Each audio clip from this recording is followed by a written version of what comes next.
Hello friends, welcome to my channel amazing educational point.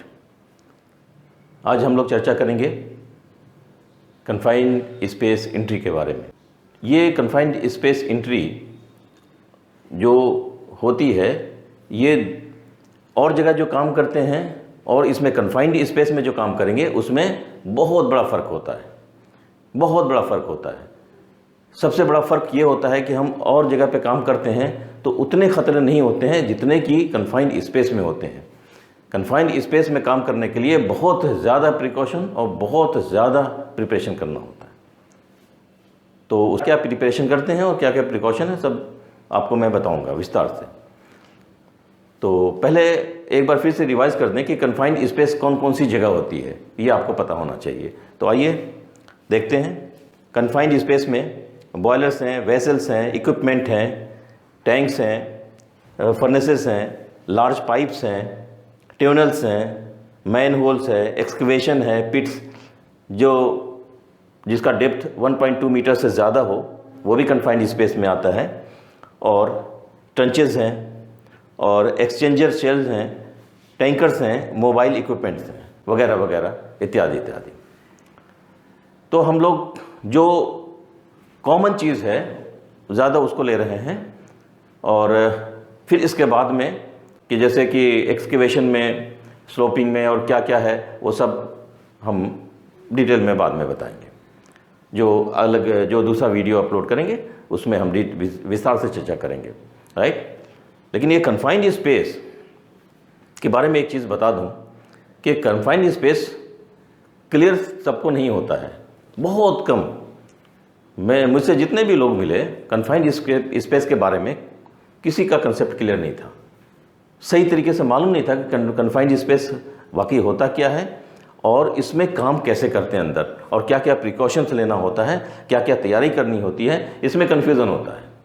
लेकिन मैं आपको पूरी तरह से क्लियर करूँगा एक एक पॉइंट, और जो आपको क्लियर ना हो वो कमेंट में डालिएगा और हम उसका जवाब देंगे।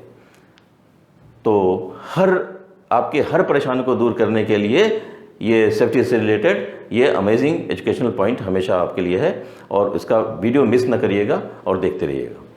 तो आइए हम देखते हैं कि कन्फाइंड स्पेस जाने के एंट्री करने के पहले ये चीज़ें करनी ज़रूरी होती हैं जो आपको देखनी है। Permit to work, PTW, permit to work. PTW क्या है? एक ये फॉर्म है PTW, परमिट टू वर्क, यानी वर्क करने के लिए आपको परमिशन मिल जाता है। तो परमिशन कैसे मिलता है? और इसको कौन इशू करता है? ऑपरेटिंग अथॉरिटी इशू करती है, और वो देखती है वहाँ का एटमॉस्फेयर कैसा है, क्या है, सब सुटेबल करके, और अभी अनुकूल होता है आपके, तो फिर वो PTW आपको इशू करती है। इस PTW के लिए हम अलग से एक वीडियो अपलोड करेंगे और उसमें विस्तार से बताएंगे कि PTW होता क्या है, कितने तरह का होता है, और ये इसका फॉर्म कैसे भरा जाता है, उसमें क्या क्या चीज़ें होती हैं। ये आपने किताबों में शायद नहीं देखा होगा और किसी ने नहीं बताया होगा, कोई नहीं बताएगा। लेकिन मैं उसको बिल्कुल, जो आप नए भी बिल्कुल हैं, नहीं देखे हैं, तो हम आपको पूरा फॉर्म ये बना के बताएंगे, और क्या क्या उसमें भरते हैं, क्या क्या चीज़ें होती हैं, सब बहुत क्लियर। तो ये PTW यानी परमिशन मिल गया, PTW आपने देख लिया कि है। फिर उसके बाद में आइए JSA फॉर्म, यानी जॉब सेफ्टी एनालिसिस। तो जॉब सेफ्टी एनालिसिस में वही होता है जो आप देखते थे दूसरी, लेकिन इसमें बहुत सावधानी और ज़्यादा होती है। अंदर जो इक्विपमेंट्स लेके जाते हैं वो सब बहुत ही अच्छे कंडीशन में होने चाहिए, और उसमें क्या क्या ख़तरे हैं वो सबको दूर करके, वो बिल्कुल सही करके वो अंदर जाना है। सारे इक्विपमेंट्स और टूल्स जो भी हैं, और जो भी हम क्या कर रहे हैं और क्या क्या उसमें यूज़ कर रहे हैं, ये सब उसके जॉब सेफ्टी एनालिसिस में आता है। वो टिक करके रखते हैं, एक फॉर्म होता है। तो जॉब सेफ्टी एनालिसिस का JSA फॉर्म भी देख लीजिए आप कि ये है। चलिए, वो भी हो गया। तो तीसरे में आइए गैस टेस्टिंग बाय AGT। देखिए, गैस टेस्टिंग के बारे में किसी को क्लियर नहीं हमने देखा अभी तक, कोई ना कोई कन्फ्यूज़न है। पहली बात तो ये है कि गैस टेस्टिंग करने के लिए लोग बोलते हैं गैस टेस्टिंग कर लेंगे, ये कर लेंगे, लेकिन गैस टेस्टिंग करेंगे तो गैस टेस्टिंग करेगा कौन? ये तो कोई नहीं बताया। ऑथोराइज गैस टेस्टर के थ्रू ही ये गैस टेस्टिंग होती है। गैस टेस्टिंग कोई भी आदमी जाके और यंत्र लेके, डिवाइस लेके नहीं कर सकता है। वो उसके लिए वो ट्रेंड व्यक्ति होता है, उसको ट्रेनिंग मिली होती है, ऑथराइज होता है वो कंपनी की तरफ से, वही जाकर गैस टेस्ट करता है। पहली बात, एज ए सेफ्टी ऑफिसर यहाँ पे क्वेश्चन उठा है कि आपसे अगर सवाल पूछा जाए, आपके क्वेश्चन पूछा जाएगा, इंटरव्यू में जाएंगे तो आपसे पूछा जाएगा कि गैस टेस्टिंग करने जाते हैं तो गैस टेस्टिंग करने के वक्त में वो किस समय में करते हैं, तो आप सोचने लगेंगे। आपसे पूछे कि चलिए सुबह में आपको मॉर्निंग में गैस टेस्ट हुआ, राइट, तो आप जाएंगे, एंट्री करते करते 11 बज जाए, तो फिर क्या, तो आप शायद जवाब दें कि 8 बजे। आप हो सकता है कि वो बोले नहीं 8 बजे, तो आप बोले कि नहीं 10 बजे, क्योंकि आपको नहीं पता एग्जैक्ट टाइम क्या है, किताब में भी नहीं पढ़ा, कोई बताएगा भी नहीं। इसलिए ये सारी मुश्किल सवाल को ये एकदम आसान बना के आप लोग को पिलाने वाला ये अमेजिंग एजुकेशनल पॉइंट है, और इसको मिस नहीं कीजिए, देखते रहिएगा। तो आपको ये जो गैस टेस्टिंग होता है एंट्री के जस्ट पहले, जस्ट बिफोर एंट्री के पहले ये गैस टेस्ट होता है, उसके बाद में एंट्री होती है।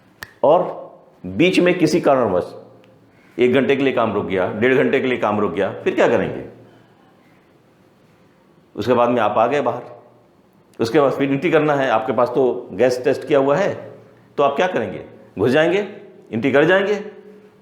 नहीं, ये भी शायद नहीं मालूम, नहीं जाएंगे।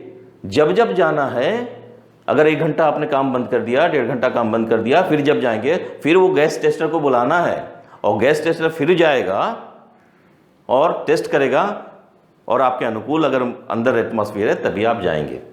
यानी जब भी एंट्री करेंगे आपको गैस टेस्टर से गैस टेस्टिंग करने के बाद में, एक बार जो सब लोग निकल गए और काम बंद हो गया, दोबारा जाने के लिए उसके पहले फिर गैस टेस्टिंग जरूरी है। ये है गैस टेस्टिंग का प्रोसीजर नंबर 1। नंबर 2, आप नए सेफ्टी ऑफिसर होंगे, आप गए वहाँ पे और आप गैस टेस्टिंग हो गई है, हो गया, आप जाके देख रहे हैं, फॉर्म देख रहे हैं, वो गैस टेस्टर ने जो टेस्ट किया है उसका आप देख रहे हैं, तो आप जो है ये आपको ये पता होना चाहिए कि गैस कौन कौन सी गैसें होती हैं खतरनाक जो अंदर हो सकती हैं, और उनका परसेंटेज आपको मालूम होना चाहिए कि कितने परसेंट तक वो मैक्सिमम कितने परसेंट तक वो सही हैं और वो काम कर सकते हैं और उसके ऊपर खतरा है, तो ये परसेंटेज आपको मालूम होना चाहिए। नहीं तो जैसे कि मर्केप्टन है 0.5 ppm मैक्स है, तो आप वह ज़ीरो ढूंढते रहेंगे कि नहीं ज़ीरो हो जाए। एक्सेप्टेबल परसेंटेज है गैसों का, जैसे आप आइए, गैस कंटेंट और एक्सेप्टेबल लिखा हुआ है मैंने। ऑक्सीजन है O2 29.5 से 23.5 तक, इसमें आप काम कर सकते हैं, ये सही है आपके लिए। H2S इन ppm 0 होना चाहिए, नील, बहुत ही जहरीली गैस है, बहुत ही जहरीली गैस है ये H2S। इसके बारे में मैं अलग से एक चर्चा करूंगा, एक अलग से वीडियो बनाऊंगा, विस्तार से इसके बारे में मैं बताऊंगा। तो ये 0। अब आइए combustible in percentage LEL, lower explosive limit, तो ये 0 होना चाहिए एकदम, क्योंकि ये बहुत ही खतरनाक है और एक्सप्लोजिव है। तो एक्सप्लोजिव है तो समझ सकते हैं कि कितना खतरनाक है, तो ये 0 होना चाहिए। आइए बेंजीन पे, तो ये 0.5 ppm मैक्सिमम होना चाहिए। इसके नीचे है तो ठीक है, लेकिन इसके ऊपर अगर जाता है तो आप काम नहीं कर सकते किसी भी कीमत पे, तो आप काम को रोक दीजिए। आपका SO2 है तो 2 ppm मैक्स है, 2 ppm मैक्सिमम होना चाहिए, उसके नीचे होना चाहिए, उसके ऊपर नहीं होना चाहिए, वो ये SO2 हो गया। और मर्केप्टन 0.5 ppm मैक्सिमम ये होना चाहिए, इसके ऊपर नहीं, नीचे ही होना चाहिए। तो ये आपको मालूम हो गया। एज ए सेफ्टी ऑफिसर आप जाएंगे, आप तो जाने के बाद में आपको ये पता है, जब वो गैस टेस्टर अपना करके गैस टेस्ट करने के बाद में ये चार्ट बना के रख देगा, तो जब आप देखेंगे तो आप मिलाएंगे, बोले हाँ ठीक है, ज़्यादा है तो आप रोकेंगे, कम है तो ठीक है अलाउ करेंगे। तो इसका मतलब कि आपको मालूम हो गया। तो ये ज़रूरी है, इसलिए आपके सहूलियत के लिए मैंने ये चार्ट बनाया। अब आइए फिर PPE, पर्सनल प्रोटेक्टिव इक्विपमेंट, ये तो बहुत ही इम्पोर्टेंट है। और अंदर जो जाते हैं आप कन्फाइंड स्पेस के अंदर जाते हैं तो उसमें पीपी उसके हिसाब से आपके जॉब के अनुसार क्या क्या चाहिए, रिक्वायरमेंट क्या क्या पीपी का है। एक पीपी तो ही है, आपको मालूम है, हेलमेट है आपका, ग्लव्स है, सेफ्टी शू है, कवरऑल है और गॉगल है, सेफ्टी गॉगल, तो वो तो है ही है। इसके अलावा भी और सेफ्टी में उसमें इंक्लूड करते हैं। तो वो चीज़ें हैं नहीं हैं वो देखेंगे, और वो भी क्या क्या चीज़ें हैं वो मैं बताऊंगा इसके नेक्स्ट पार्ट में। जो ये पार्ट 1 है, पार्ट 2 में विस्तार से सबके बारे में चर्चा करूंगा। तो वो ज़रूरी है पीपीई। अब आइए आप hole watcher attendant. Hole watcher का बहुत बड़ा काम होता है, अटेंडेंट का बहुत बड़ा काम होता है, और इनकी ड्यूटीज़ के बारे में ये है कि होल वॉचर वहाँ पे वॉच करता रहता है और हर टाइम टू टाइम वो अंदर के सिचुएशन को मालूम करता है। हर 10 मिनट्स पे 15 मिनट्स पे वो अंदर बोलता है okay everything is all right, अंदर से आती है यस ऑल राइट। मान लीजिए आवाज़ नहीं आई है, बहुत दूरी पे है या ऊंचाई पे आवाज़ नहीं आती है, तो वो रेडियो रखते हैं, वॉकी टॉकी जिसे बोलते हैं। वो एक अंदर होता है और वो होल वॉचर के पास में बाहर होता है, उससे कम्युनिकेशन होता है, बातचीत होती है अंदर, भाई situation under control, yes okay everything. अगर कोई इमरजेंसी आती है, कोई खतरा होता है, कुछ होता है, तो अंदर से वो वॉकी टॉकी बताता है होल वॉचर को, होल वॉचर अपना ये इन्फॉर्म करता है। लेकिन होल वॉचर जो है वो वहाँ पे मस्त है रहना, वो 1 सेकंड के लिए भी इधर उधर नहीं जा सकता। अगर उसको जाना होगा कहीं तो पूरे आदमी को निकालेगा, काम बंद करेगा, फिर कहीं जाएगा, या फिर उसकी जगह एक और कोई होगा तो उस होल वॉचर की जगह पे वो अपने अब सब्स्टिट्यूट जो उसका है, जिसको कि ट्रेनिंग मिली हुई है, वो होल वॉचर अगर वो है तो फिर उसको देके फिर वो कहीं जा सकता है। लेकिन उसको लेकिन ज़्यादातर जब भी वो होल वॉचर जाता है तो काम को बंद करता है, निकालता है सबको, और उसके बाद में तब फिर जाता है। तो होल वॉचर का काम है अंदर की सिचुएशन को बाहर ये मॉनिटरिंग करते रहना कि कैसा है, और उसको अपने कंट्रोल रूम में या फिर जो वहाँ पे रेस्क्यू टीम होती है उसको बताना, कुछ खतरा है तो उनको बताना, ताकि तुरंत रेस्क्यू किया जा सके। तो ये होल वॉचर बहुत इंपॉर्टेंट पर्सन होता है, और वो एक लॉगबुक रखता है एंट्री के लिए कि कौन गया कौन आया। तो एक लॉगबुक होती है वहाँ पे एंट्री के लिए कि कैसे होता है वो लॉगबुक। देखिए ये एंट्री में मैंने वो भी आपके लिए आसान बनाया है, कर दिया है कि confined space entry log, date है, नेम है, आईडी है, टाइम ऑफ एंट्री है, सिग्नेचर है, टाइम ऑफ एग्जिट है, सिग्नेचर है, रिमार्क्स। तो जैसे डेट है, आज की तारीख है, वो डेट है वो रख डाल दिया, नाम क्या है, उनका आईडी जो मिलता है कंपनी की तरफ से वो आईडी यहाँ पे, नंबर क्या है, आईडी डाल दिया, आईडी नंबर, और एंट्री, टाइम ऑफ एंट्री, किस वक्त जा रहे हैं, 8:05, 8:01, वो यहाँ पे AM या फिर PM जो भी है, और साइन किए। और जब निकलेंगे तो फिर निकलने के बाद में फिर वो एग्जिट टाइम कि इतने बजे वो निकले, 2 घंटे के बाद निकले, 3 घंटे बाद निकले, तो यहाँ पे वो टाइम लिखेंगे और फिर साइन करेंगे, और रिमार्क्स में जो भी अंदर गड़बड़ी अच्छा है क्या है वो रिमार्क्स में डाल सकते हैं। ठीक है, तो ये है कन्फाइंड स्पेस एंट्री लॉग। आप आइए अंत में रेस्क्यू टीम। तो रेस्क्यू टीम जो है वो अंदर में कोई भी खतरा होता है, कोई भी घटना घटती है, तो वो तुरंत आते हैं, एक्सपर्ट होते हैं, वो ट्रेनिंग लिए हुए होते हैं, वो जाते हैं, वो अंदर से स्ट्रेचर के साथ जाते हैं और उसमें बांधते हैं, और बांधकर वो बहुत ही सेफली आदमी को बाहर निकालते हैं। जो भी परफॉर्म है, जो भी काम कर रहा है, जिसके साथ में कुछ भी घटना घटी है, उसको बाहर सेफली निकालते हैं। वो एकदम एक्सपर्ट होते हैं और वेल ट्रेंड होते हैं।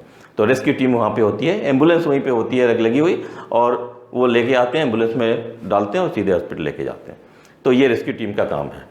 वहाँ जो सुपरवाइज़र अंदर जाता है उसकी क्या ड्यूटी होती है, क्या रिस्पॉन्सिबिलिटीज़ है और क्या ड्यूटी अंदर होती है, और अंदर का जो खतरे हैं वो अंदर कितने तरह के खतरे होते हैं, किस किस तरह के खतरे होते हैं, उनको कैसे दूर करते हैं, ये बातें।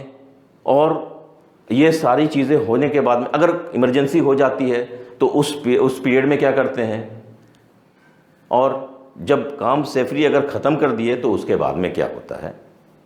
ये सारी चीज़ें 1 बाय 1 डिटेल में अपने अगले वीडियो में मैं अपलोड करूँगा और विस्तार से चर्चा करूँगा। तो ये कन्फाइंड स्पेस पार्ट 1 है, पार्ट 2 देखिएगा, पार्ट 2 में मैं सब अपलोड करूँगा, और आप वो कन्फाइंड स्पेस का पार्ट 2 देखना मिस मत कीजिएगा। और सारी चीज़ें बहुत ही डिटेल में एकदम जो आपको किताबों में नहीं मिलेगी या कहीं सुनने को नहीं मिली होगी, वो सारी चीज़ें बहुत आसान करके मैं बताऊंगा और आपकी सारी मुश्किल मुझे उम्मीद है कि आप उसको समझ जाएंगे और हल हो जाएगी। और प्लीज़ सब्सक्राइब ज़रूर कीजिए और बेल का बटन दबाने से ये होगा कि आपको जब भी मैं अपलोड करूँगा आपको मालूम हो जाएगा। और बहुत ज़रूरी है ताकि मेरा हौसला बढ़ेगा और मुझे और इंटरेस्ट आएगा और आपको सब अपना नॉलेज देने में और पूरी के पूरी सब आपके मुश्किल को आसान करने के लिए। क्योंकि आपका जो भी इसके बाद में क्वेश्चन आंसर हुए, आपके जो इंटरव्यू देने के लिए जाएंगे, मान लीजिए इंटरव्यू देने जाते हैं तो आपसे क्वेश्चन करेंगे, वो आप क्वेश्चन में क्या जवाब दीजिएगा, वो सब चीज़ें आपको मैं सब डिटेल में बताऊँगा। क्योंकि अभी आपसे अगर क्वेश्चन किया जाता कि वो बेंजीन है या फिर एसिटो है, मैक्स कितना होता है, कितने ppm तक है और कितने ppm के ऊपर जाने पे उसका मैक्सिमम लिमिट क्या है, तो आप क्या बताइएगा? आपको मालूम रहेगा तभी ना। तो मैंने चार्ट इसीलिए बनाया कि आपकी मुश्किल आसान हो जाए, राइट। जैसे लॉग बुक है वो बताया, मैं हर कुछ इसी तरह से बहुत ही क्लियर, वेरी वेरी क्लियर हो जाएगा आपको और आप इंटरव्यू में बिल्कुल पास होंगे। तो आज का वीडियो ये ख़त्म होता है यहीं पे और मिलते हैं अगले वीडियो में। तब तक के लिए गुड बाय।